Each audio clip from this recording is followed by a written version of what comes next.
dominant performance there from Nathalie Dutoit. Such an inspiration.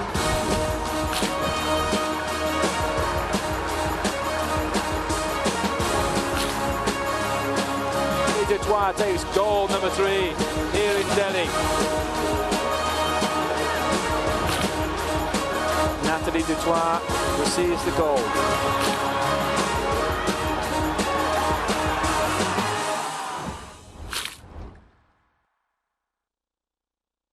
Yes, remember to catch the Commonwealth Games live on SportsMax from the 28th of July to the 8th of August. And welcome back to the SportsMax Zone. We continue with the latest from the Athletics World Championship in Eugene, Oregon.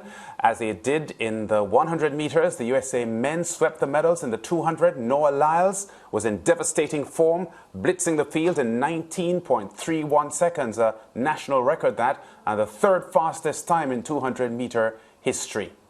There are the results.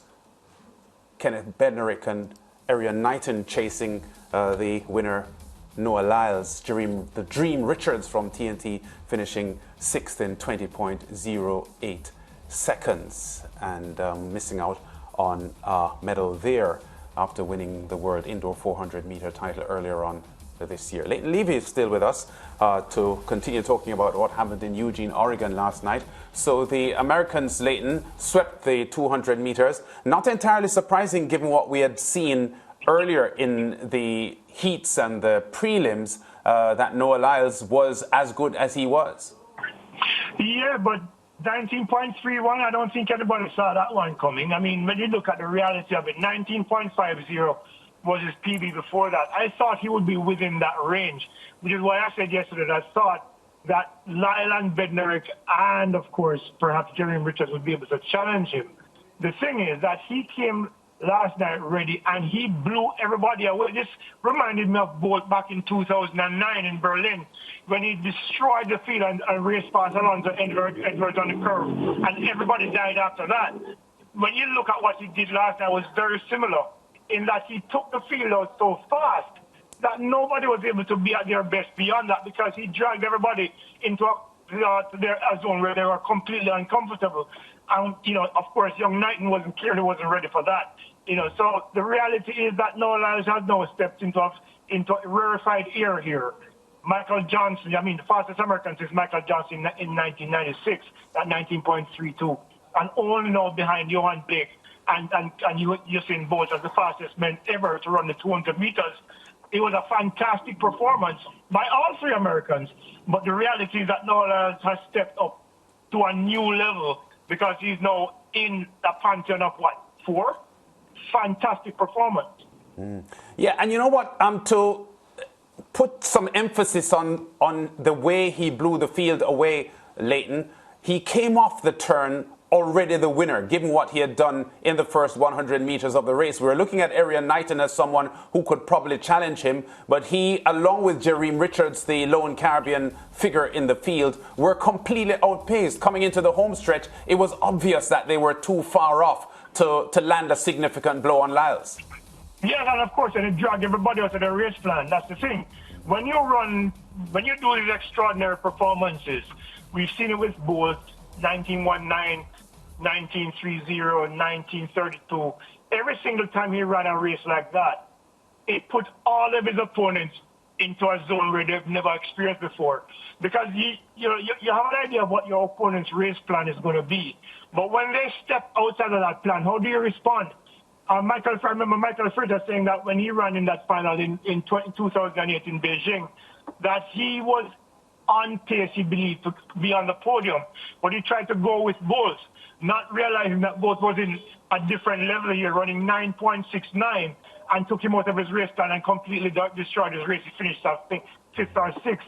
I think the same thing happened last night, where Noah Lyles took the entire field out of their comfort zone, and it completely discombobulated everybody else in that race. And I think, when everybody looks back at that race, they won't feel so badly anymore, because they would have realized that what happened last night was extremely special. Yeah, before we look at what happens tonight, Leighton, a quick comment on the Bolt world mark of 19.19. Given what you saw from Lyles on Thursday night, do you think Bolt's mark is going to be threatened?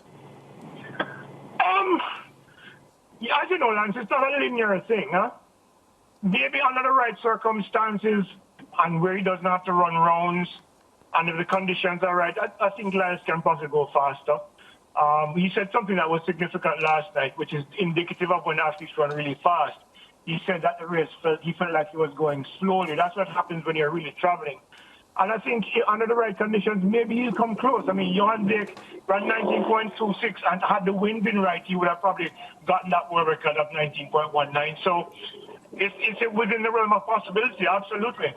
Yeah, well, action will continue tonight with medals to be decided in 3 events, the men's and women's 400 meters and the women's 400 hurdles as well. And we're looking at some Caribbean opportunities tonight. Leighton, we did speak briefly on Thursday's show about those 400-meter races. Shawnee Miller-Uibo looking to be a favorite in the women's race. Kirani James, as you had suggested, a really live shot at winning the men's 400 as well. So a great opportunity here for the Caribbean to sweep the 400 double. Yeah, absolutely. And I think among the women, well, there are no Americans in the final. But I do believe we'll see a Bahamian, a Dominican Republican, and a Jamaican in the top 3. That's how I've seen it, and I'm not going to change my position. I think Paulina and Shawnee Miller-Uibo will battle for the gold, and I think Candice McLeod is in a perfect position to claim that bronze medal, because I think their form, on current form, I think those 3 ladies are the best of the lot, and I think that's how they will finish 1, 2, 3 in the final. In the men's final, I think, is a little bit more complex, as I mentioned in a couple of nights before. Michael Norman, as much as he's run 43.56 this year, we question whether or not mentally he's capable of handling the pressure of major finals, in major competitions. And I think it's a perfect opportunity for Kirani James to exploit, given the experience that he's had. The fact that he has nothing to prove, and the fact that he's done it all before, I think puts him in a position to do well. When you look at Hudson Smith and the likes of Champion Allison, if they bring up better performances than we saw in the semifinals, who knows? They might just upset Michael Norman, who I think is under pressure to meet public expectation because of what he's been able to do over the last 4 or 5 years. Some of the fastest times run in the 400 meters, but he's not been able to bring it when it matters most. He will have to prove that tonight, and that could prove costly if he yields to that kind of pressure. Yeah, we spoke quickly about Shawnee Miller's favoritism for the 400, and you suggested that Paulina from the Dominican Republic would get silver, and the bronze you've given to Candice McLeod. But there are a couple of other Caribbean entries there. We know that Sade Williams from Barbados has been running really well, but would probably need a sub-50 clocking tonight to medal. And there's Stephanie Ann McPherson, the other Jamaican, who has medaled in the 400 at the Worlds before, but you're giving them minor spots and not a medal spot. Only because the picks that I mentioned are my picks. But I'm not ruling out. Sade Williams looks really good. 50.14, and she was well within herself, suggesting that she can go faster. If she does go faster, 49 is possible. If she runs 49, she's most likely on the podium, because I think that's what's going to be required to get on the podium. Stephanie McPherson looks good, but I think, early in the season, I think she had some issues that set her training back, so she might not be as well cooked as she would have liked to coming into this competition. So I think she might be a little bit short, but I think that Sade Williams and even Cofield from the Comrep could actually end up on the podium as well. But I do think that Candice McLeod, of the rest of the lot, beyond Paulina and Shawnee Miller-Uibo, is the best of the lot, and I think she'll prove that tonight. Yeah, and for the men's final, Jonathan Jones, the Barbadian, has gone 44-43 so far this year, and Chris Taylor, the Jamaican, a tremendous junior career for the former Calabar athlete. But you're not looking at them for medals, are you? No more. If I'm going to pick one person who would possibly end up on the podium, it would be Jonathan Jones. He's run 44-4, which I think if he gets that time tonight, based on who is in the final, maybe he squeezes in onto the podium.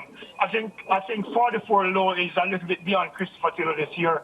He had to run his heart out for that 44.97 in the semifinals, and maybe he gets back to a 44.8 in the finals.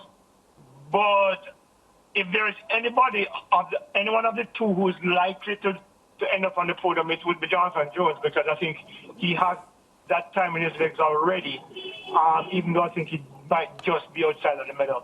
Yeah, and in 15 seconds, Leighton, the women's 400 hurdles final is on tonight. Rochelle Clayton, the Jamaican, is in there. But does Sidney McLaughlin smash her own world record tonight? And how confident are you that she's a shoo-in for gold?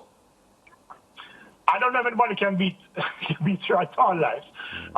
The thing is, I think there'll be a 1-3 for the Americans, perhaps. I think Femke Bol has proven that she's been the second best 400-meter hurdler in the world this year. She's in tremendous shape, and I think she'll also break the 52-second barrier tonight. I think Delilah Muhammad, when I saw her in the semifinals, she doesn't look like she's ready to run 51 again this year, maybe 52 low. But I think Femke Bol, based on what we've seen from her, progressively getting faster, 52.17, I think it was, or 52.27, you can see that she's ready to go fast. She's in the shape of her life, and I think she'll demonstrate that tonight. I think she'll actually push Sidney McLaughlin, given the speed that we know she possesses because of how she ran well in world indoors in the 400 meters. So I think it'll be a very interesting race, but I do think that if anybody ends up, let's put it this way. I think Femke Bol will challenge Sidney McLaughlin, but I think McLaughlin will still be too good for her. But I think Femke is ready to run 51 tonight, and I wouldn't be surprised if she runs like a 51.7 and finishes with a silver medal. Always great talking track and field with you, Leighton. We'll talk again on Monday, I'm sure. Yep. Take it easy, guys. Enjoy your weekends. Yeah, we will. It's up to break time now. The West Indies going close in the first ODI against the Indians, but losing by just a few runs after a brave batting chase. That and a lot more to come on the SportsMax Zone after this.